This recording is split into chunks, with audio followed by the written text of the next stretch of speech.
was a never-ending silence. The atmosphere was almost scary. I walked on in the darkness. It seemed to go on forever. Then, out of nowhere, there was something very unexplainable. It was coming at me, or it seemed to be. I leaned back against a tree to keep from falling, but before I knew it, it was gone. It vanished, went as quickly as it had come. I looked around me, endless nothing for as far as I could see. I turned to head back from where I came, or where I thought I came from. I wasn't sure how I had gotten to this place, or even when. I decided to sit down and take a rest. I became suddenly very tired and fell fast asleep. I stretched out my arms. There was something in front of me. I opened my eyes. I was touching a giant tree. I tried to stand up, but my feet wouldn't hold me. I looked at myself. I looked okay, but was I? My strength finally came back and I stood up. I looked around me. Where was I?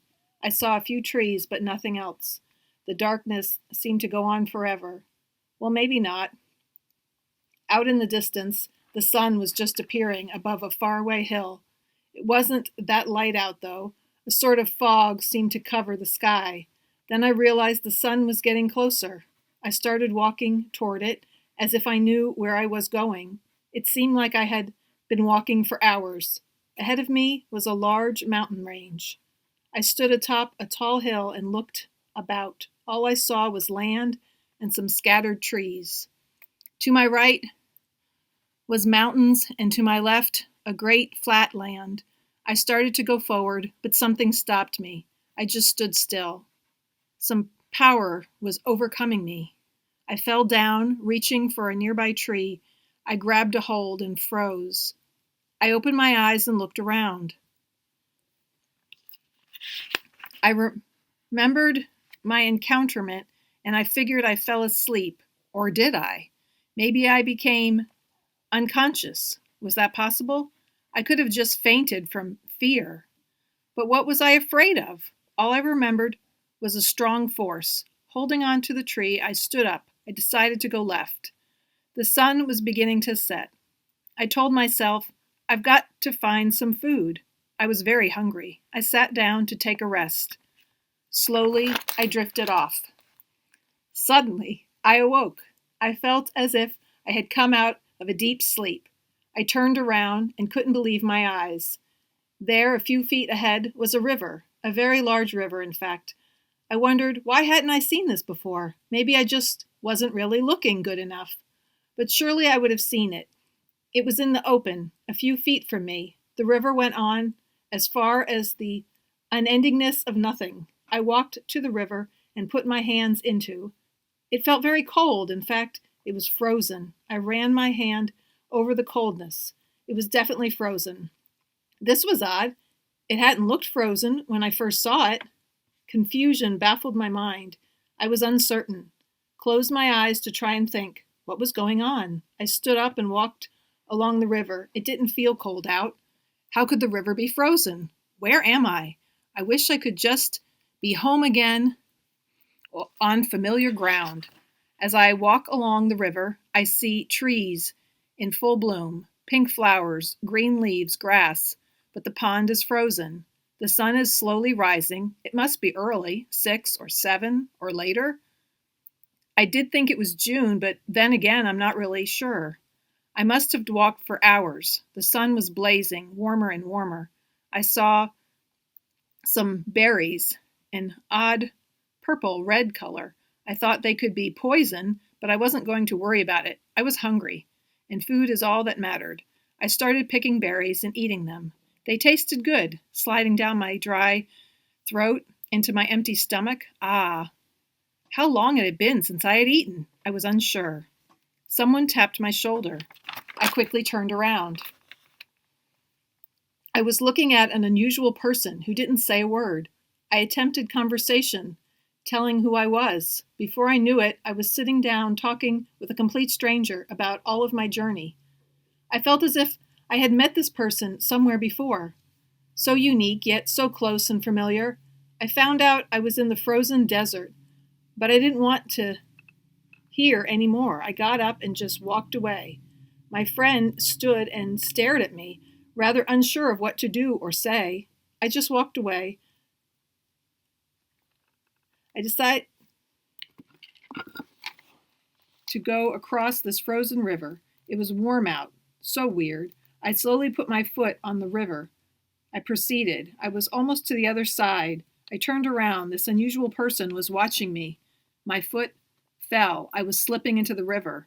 The ice cracked and I fell. The water was a cold shock. I struggled to get up. The person watching me immediately tried to help me, handing me a long, sturdy stick.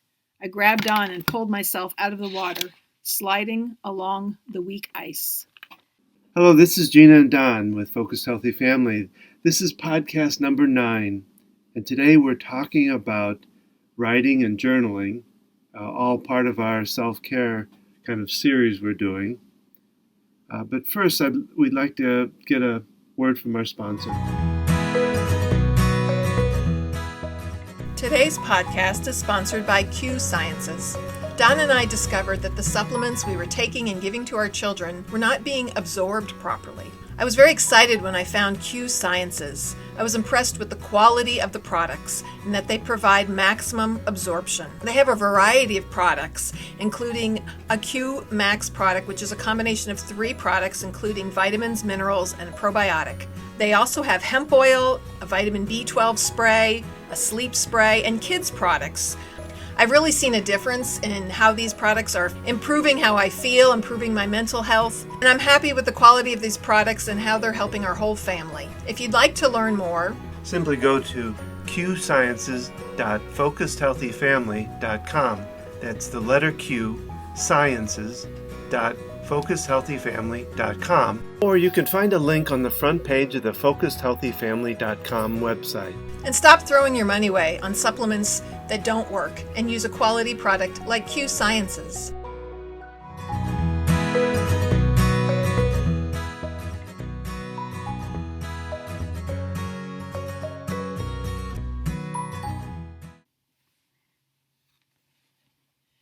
So what did you think of my story?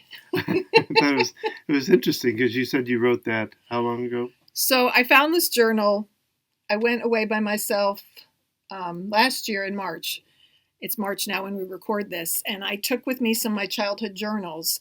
And this one is from around the years 1984 to 85. I was around 13, 14. And I went through this journal. I was there for like 3 days at the beach. And in the back of it, I found this story. And when I found it, I decided I read it. I don't know if it was a Facebook Live or an Instagram. And I just read it cold. I stood on the balcony up on the 17th floor of Sea Glass Tower, and I read the story. I'm flipping through the pages of the book.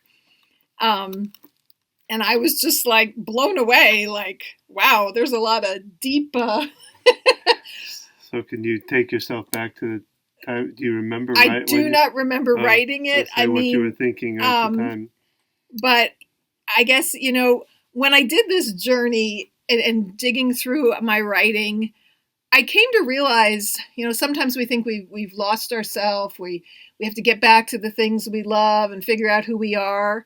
And I went there. I'm intending to write a book. It's been in process for quite a long time. And I had the idea of kind of digging through my own life. And I'm reading these things from when I was a young teenager. And I'm like, I've never really lost myself. I mean, I found a page where I talk about what my dreams are and what I want to accomplish in my life. I'm 13 or 14 years old and I wrote this kind of stuff. And I'm like, wow, I'm still the same person. I've even been able to pursue some of those things. And, I've known the power of writing for some time. I would take notes in school. In college, I very rarely went back and read through the notes that I took, but I know that when I write things down, I remember them. Well, and we're talking about, this is part of kind of a little series we're doing about self-care. Self-care, right. And how important it is to do things for yourself to take care of yourself. Right. And for me, writing is huge. It's my form of meditation. It's my passion. to be a writer, and it's something I've always done. I've journaled since I was 10 years old, and I have every single one. And when I pulled out my journal from when I was 10 and started reading in it, I realized that a lot of the things I remember from my childhood are things I wrote in my journal. And I realized, we remember the stories our parents tell us, we remember from looking at pictures. But I realized, I probably remembered a lot of these things because I wrote them down. Well, yeah, and what we're talking about today, because um, part of self-care is also not just taking care of your body, but taking care of your mind. Right. And so you want to strengthen it through, and writing is one way, not only of memory, but I think it also can help in just the cognitive factors of the brain, keeping them fresh. I was going to read this little part that I found about researchers say that the unique complex of spatial and tactile information associated with writing by hand on physical paper is likely what leads to improved memory. And that makes a lot of sense. I've always liked handwriting things before I had a laptop and I would go out and have writing time. It was a notebook and pens. And I write now on a laptop too, and other, on the phone, I'll take notes. But there is something about writing with a pen or pencil on paper that can be very powerful. Journaling, there's so many different ways to journal. I know when I talked about this being a form of meditation, and I've talked to you about it, I think what did you say to me? Journaling's not my thing, or not really. I mean, I too like writing, though. I don't write journals, but I prefer to write my daily stuff down versus just having it on the computer or something like that. Because I'll do it on the computer. Every day I have a little to-do thing on my calendar where I type out and put the different stuff I'm going to do. But then beginning of the day, a lot of times I'll rewrite it on the paper. And I think that it does help me to remember about doing things, what to do. And yeah, because I have calendars I use intermittently. I'm trying to devise a new system because my brain doesn't work well with just writing things down, because then it feels like, oh my God, all these things I have to do, and then I just want to do nothing. Yet when I do write down things I want to do, even if I don't look at them again, I know that it helps me to follow through with it. And I think it's that act of writing it. Journaling can be so powerful. And I guess, like you said, you don't think of yourself, you don't like journaling. When you think of journaling, what do you think of? Well, journaling is, I think of journaling as writing your life, kind of a diary versus, that's probably not really the best definition of it. So what does writing a diary, what would that look like? Well, that's writing your own thoughts and intimate thoughts. Your being, I know in your journals I've seen where when you get mad or get upset about something, you just write it big, and you write, and which I think is good, and I think that would be a way of expressing and getting out and venting that you may not be able to get verbally with somebody. You can write down your. Well, I'm getting to your resistance for journaling. What? Well, it's just a consistent taking the time. It takes a lot of. I think my mind it takes a lot. Takes too much time. And yet you take probably 45 minutes every morning to exercise, to sit and meditate, to do some EFT.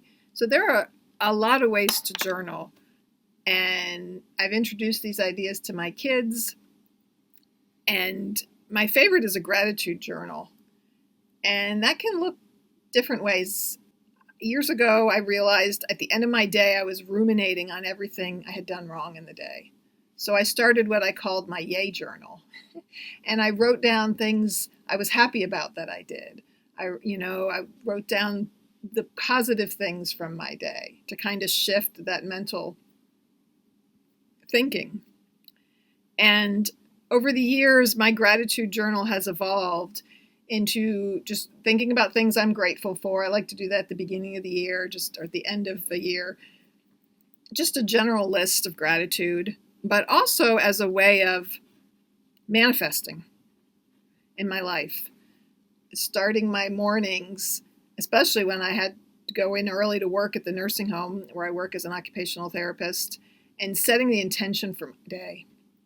And I literally write things like, I am grateful for my day going smoothly, smooth ride into work,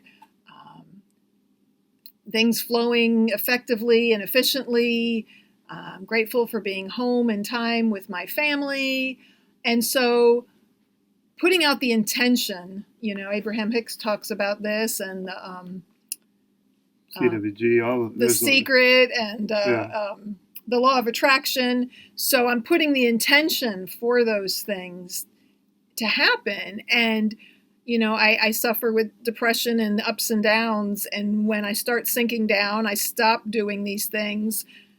But when I can do them, I really can see how it makes a difference in my day when I do that. And I've learned lots of different journaling techniques over the years. And when I tell my kids, I buy them an empty notebook, and there's so many different notebooks you can buy. Make it fun and exciting. This one I'm holding, we don't have video today, but it's a copper. It's shiny. The cover is shiny. And just, you can write whatever. That's the cool thing about journaling is I was thinking you can write whatever you want. I was thinking of another way to, and I believe it's kind of a journaling, is that they call it like a dump list. Mm-hmm. You were talking about trying to, in writing and the positive and all that. Not that this has to be negative, but it's just getting the thoughts out that are going through your mind at the end of the night. Mm-hmm. Putting them on paper kind of solidifies them so that you can address them in the morning, and you don't have to keep addressing it in your mind. Yeah, you're kind of talking about two different things there. So if you have things that are on your mind, you can write them down so that you can go, okay, I don't have to think about that all night long. I can read it in the morning. It also can be like when we tap and we release the negative. Mm-hmm. I'm so mad that this happened, and I can't believe Don said that, and why didn't he do this? Or I can scribble all my anger. Does this really happen, or is this just and I can use it as a tool. Once you get all that out, it's a release. Yeah. It's like tapping. It's running or forms of exercise. It's letting the feelings out, right? In order to get to the other side of our feelings, we have to go through them. We can't just say, well, don't be sad, be happy, right? You got to feel your sadness. You got to feel your anger first. And so you can and that's where you see scribbles in my journal. Like, when I've been in those places, you can tell my writing looks differently. And then it can take it to the next level of, writing some positive affirmations. I just jotted down a tracking of records, and as I thought about that, I thought, well, it's neat. You write down things to remember certain dates and things that happen or whatever. But then I thought about it, took that a little further, and it's a legacy pass on. Mm-hmm. What you've got, your journals, which fill up a couple shelves of our closet, which is neat, go back to when you were a childhood. That can go down in history for our kids, and well, I took out my teenage journals. I think I don't know if I did it with our oldest, but I know I did it with our second child. So she's about 10 or 11 or whatever age she was, and I pulled out my journal from the same age, and showed it to her and read it with her, and like, look, Mom's handwriting was terrible and I couldn't spell, and just for them to see my humanness. Yeah, I mean, it is. That's why I decided to kind of go through my journals as I work to writing a book. I've got a record of sorts from my life. Mm-hmm. Just this one notebook, which is a collection of a couple. Sometimes my journals. One of many. Sometimes my journals were just like loose leaf notebooks, and I had taken a couple, I think, and put them into this bigger binder. And it's basically somewhere around 84 through 1985. And, I spent 3 days. I had a bunch of journals to go through that weekend, but this is the only thing I really got through because, I found so much in here. I found music lists of my favorite songs. And from that, I made a playlist that I listened to that weekend. And I found some songs I had forgotten about. One of them is that meditation song. that I use. It's a U2 song from one of their first albums. It's called MLK, and it was a ode to Martin Luther King Jr. And it's got kind of these tones to it, and it's got a real simple lyric. But I listened to it standing out on Pier 14 in Myrtle Beach when I stayed there, and just looked out at the ocean, and I realized, I can go home and I can listen to the same song, and I can look out at you can be back at the beach sky. in your mind. And I have done that over the past year. Initially, it was kind of sporadic, but now I just feel like I've got to start my day that way. And our house kind of sits up on a hill anyhow, and we've got a front porch. And right now, with it being winter, I can see the sunrise pretty good because there's a lot of trees that surround us. I can do that. And when I was really missing the beach, just looking out at the sky, and I'm even looking east into the sun, it's like, this is the same way I was looking standing on the pier. It's the same sky, and just the power of that connection, and just also realizing a bigger picture, of us. And I found myself being happy standing on my porch and remembering how wonderful it was at the beach, and also thinking about doing that again as a retreat for myself. But I was able to enjoy standing there on my porch. Like it wasn't a longing to be at the beach. Yeah. Which amazed me. I didn't expect that to come from that experience, and that I've carried over and to be able to do. So getting back to writing. Well, I just thought of, I don't journal as such, but one thing I've made, I don't know if I call it a tradition for myself, I write letters. Mm-hmm. Yeah, you do. And I've gotten a lot of compliments because of it. You don't get many handwritten, notes or letters. I've written them to each one of my children, written out letters to them. When I returned to work, when Harrison was 3 months old, that is 24 and a half years ago. 24 years ago. You would put notes in my breast pump because I was pumping for nursing him for my lunch. And over the years, you have prepared my lunch frequently for me when I've gone to work. I haven't saved all of them, but yeah, you have written me little notes, sometimes just silly notes, sometimes rhymes, sometimes little messages. And well, I just recently signed on with the speaker agent, going around speaking about parenting issues and all. And I wrote her a letter, or not a letter, just a note, just saying, I really appreciate you taking, how did I put it? Something about, supporting me by accepting me or something like that. And she has it now pinned up on her. She said, she very rarely gets anything like that, a thank you note. So I think it's, like I say, it kind of locks in some legacy, for people. That I wish I would have. I have letters from my mom. I have a few of them. I wish I had them from my dad, So I think it's something I'm passing along for my kids to have. Even after I'm gone, they'll have stuff that they can remember me by and see my written word and my written thoughts. And even now, while you're still here, running across that note as they're cleaning out their stuff or when they're moving, finding that note can be powerful, the message that it sends. Talking about legacy, I have the journal that my grandfather started when my dad was born. My dad is the oldest. He just turned 80.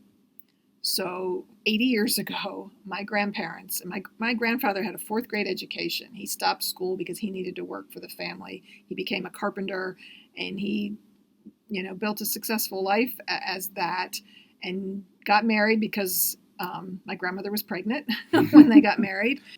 So they were, low education, hardworking people, and yet he started this journal. He kind of wrote from the perspective of my dad. He wrote the journal like he was my dad as a baby. And it's really powerful, and it's just amazing to me, that this storytelling, this connection with my grandfather, who only had a fourth grade education, had that in him. It's amazing that I have that. I've got the copy of that because I read a section of it maybe for my dad's 70th birthday. We did a little video for him, and I read some from the journal. So writing is powerful. It's a powerful tool, and it can be a great way, gratitude journals, writing down things we're grateful for, writing down what we're frustrated by. Or letters. Just, dump list. If your kid's angry and frustrated, giving them pens, pencils, crayons, paper. And just go crazy with it. Scribbling, writing what they're mad about. They're mad at mom. Write mom and then crunch it up and throw it. It's an outlet, right? Well, even, we talked about before we got on here about doodling. Mm-hmm. That they found, there was a study, and I can't, I'd have to go back and find it, that talked about doodling while you're on the phone can help increase the remembering the conversation on the phone. So just simple, doodling is just repeating the same lines over and over, or drawing squares or drawing pictures. Yeah. So I know I find myself doing that. Yeah. I just kind of naturally, which probably less now because I don't usually have a pen in my hand unless I'm having to write down. You don't have the pad next to the phone anymore. Something, right? Because the phone's with you. Right. There are a younger generation here who's going to wonder what we're even talking about. But well, and I think about the canisters we did for the kids where we had, we talk about writing and have people write. We had. So someone gave us in our baby shower for our oldest, it was called a baby time capsule. Yes. So it's this canister. Tin can, like a popcorn, big popcorn tin. And and it's got this was from 1997. Well, 97. And the idea, there were papers in there for you to give out to family and friends to write a letter to the baby to the future, with the intent of this being opened up when they were 18 or 21 or something. And we added, I think it mentioned other things you could add to it. You got the newspaper from the day he was born. Yeah. We put VHS tapes in there of Sesame Street and other things he watched. The tough part is the youngest probably didn't get as much because, but it's that syndrome of the first child get all your attention. By the time the third comes along, it doesn't get quite, but we still have it. When Harrison he turned 21 a couple of years ago, right? And so we, as a family, he went through the capsule. And what I think the other kids are lacking are the letters. Maybe not nearly as many letters from family members, but going through these things and. It was a neat experience, and the older we get, I think the more we appreciate those kinds of things. Yeah. I probably was looking forward to him opening that capsule, maybe even more than he was. I'm not sure, but we had talked about it. He knew it existed, so it was kind of like, okay, I'm 21, finally, get to open this time capsule. What I also did at that time, probably maybe sparked by that idea, or maybe not even, I started a journal to my kids when I was pregnant with them. I have letters written to them before they were born. I did that on paper with the older two. The youngest, I think I might have started hers on the computer. I added to them over the years, too. So I have big fat journals to the older two. The youngest, I've got to find I hope I had the laptops and the pen drives I need to locate with that. So I literally have letters written to them from before they were born, the excitement of being a new parent and what I imagined for my child and our life. And then after they were born, I continued writing letters. I tried to do it around their birthday. It's been very sporadic over the years. But I have those for all three of my kids. And I just think it's people say, oh, I don't journal or I don't like writing, right? So call it something else. Get a notebook. There's a great journal out there called Wreck This Journal. And it's so much fun because it tells you to do things like throw the journal down and step on it and scribble on this page. And it's tear this page out. Yeah, tear this out. And it's kind of like, stepping out of the box of what you think you're supposed to do, right? It doesn't have to be anything. It can be anything you want. I love when there's blank pages in a journal. Maybe some kids just want to draw. It doesn't even have to be words. I wonder, thinking about I think we both did it, but I did a lot of it, drawing on the driveway when we draw the signs. I wonder if that has the same effect. So our youngest became obsessed with road signs because when we took him for walks as a baby, I just described everything I saw, and we talked about stop signs and speed limit signs because they were there, and he became enamored with the stop sign. It's big, it's red.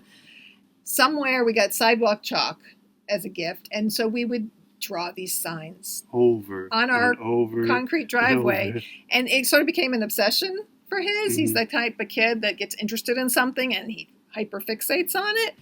So first it was us making the signs for him. He would stand over us, tell us what to draw. Remember, the signs had to have posts. Yeah. Now he's like 2 years old and his speech isn't very clear, and in fact, I found a cassette recording of him from that age. And I'm like, how did I know what he was saying? Looking back on it. But at the time you learn your children's their own vocabulary. Well, yeah, they're not correct pronunciation or whatever. So we drew all these signs and he watched us do this. And if you look at child development and children learning to read and write, there's kind of a progression that they claim happens. But I remember him picking up a piece of chalk and the first letter he made was an S. For stubby. And that is not a general progression of writing in a child.